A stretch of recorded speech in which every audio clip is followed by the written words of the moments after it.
Hi guys, yan din na lang signage.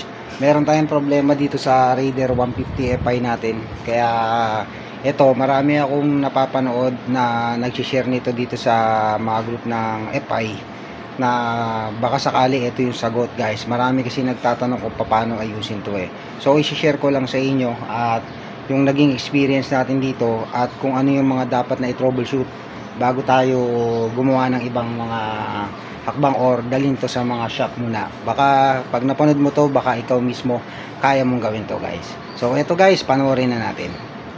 Bali guys, ganito ang nangyari. Actually marami akong nakikita to sa mga group na lagi nangyayari sa kanila to. So kapag sinusisiyan natin tong Raider natin guys, ang nangyayari, ayan, nakita nyo guys, almost wala na siyang power or something, wala nang nakalagay dito.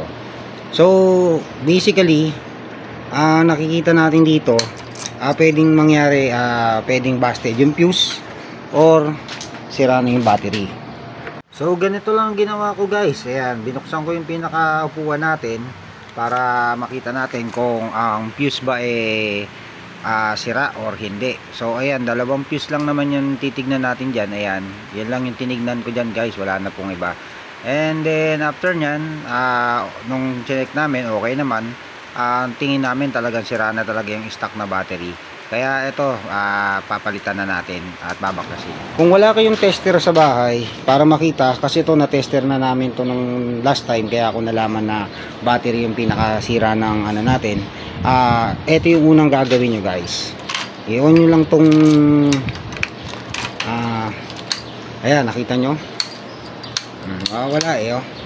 So ang pinakamaganda dyan guys, yung may mga kickstart pa, paandarin nyo lang. Ayan, nabuhay na naman guys. And then meron siyang check engine siguro to. Ito yung check engine nandito, pero nakalagay kasi check. Ayan guys, para mas malinaw. So ito lang ang gagawin nyo guys para mabuhay yan, para malaman yung ano, yung kung sira yung baterya. Try nating neutral muna natin. So naka neutral na. Try natin padyakan guys. Unang tadyak, hirap kasi tadyakan to guys Alright, so lapag ko muna.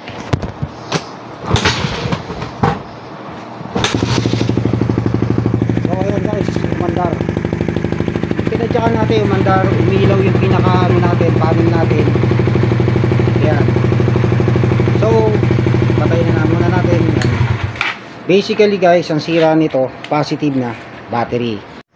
So ayan guys, tatanggalin siguro natin tong isang tornilyo dito tsaka dito. Bali dalawang tornilyo tsaka to, bali apat na tornilyo yung tatanggalin natin, no? So ang ipinlit ko nga palang baterya dito guys, ito na lang OD. Kasi itong Astra medyo may kamahalan kasi And then ito siguro yung pinakamagandang mare-recommend ko sa inyo. Para kasi walang warranty kasi ang mga maliliit na baterya, hindi katulad ng malalaki na sa mga kotse. Bali ito kasi kahit papaano mura-mura. Ayan, 850 ko lang siya nabili. So sa halagang 850 versus dito sa tingin ko mga 1.4 yata to o 1.450, medyo mas mura-mura pa rin to. So sa mga gustong ng ibang baterya, ito OD ang binili ko. So ayan, simulan na natin. Ito na nga pala guys, kinakabit na natin yung bagong battery natin na OD. Ayan, made in Thailand yan, kaya medyo maganda siguro klase to. At syempre nabili natin yan sa halagang 850. Ayan, bali kinabit ko nga pala dyan yung pinaka positive muna, tapos sinunod ko yung negative at binalik ko yung pinaka frame ng bracket ng battery natin. Ayan, hopefully sana maging okay na yung baterya natin at mawala na yung problema natin dito sa Raider 150 Fi. Ito guys, tingnan natin dito sa may dashboard. Ano lang dito sa mirror na to, tingnan natin to. So ayan guys, nakita nyo naman, proven na battery yung pinakasira natin. Hindi na siya nawawala yung pinaka nakikita natin dito sa dashboard ng Suzuki Raider 150 Fi. So wala na rin yung check nya, nakalagay dito kanina. At ayan guys, bali testing natin kung ano, i-sound check na natin to. So ayan guys, nakita nyo, sana makatulong sana makatulong yung pinaka ginawa nating video ngayon doon sa mga nagtatanong palagi dito sa nakikita natin sa mga page na kung paano ayusin yung pinaka check engine na yan or something, meron lumabas na check dito. So yun guys, step by step ko lang kanina. Sana wag niyong kalimutan na i-share ang ating video para lalong mas marami mas makapanood ng video natin na kung paano i-troubleshoot yung ganung mga pangyayari. Okay guys, once again, di na lang sign.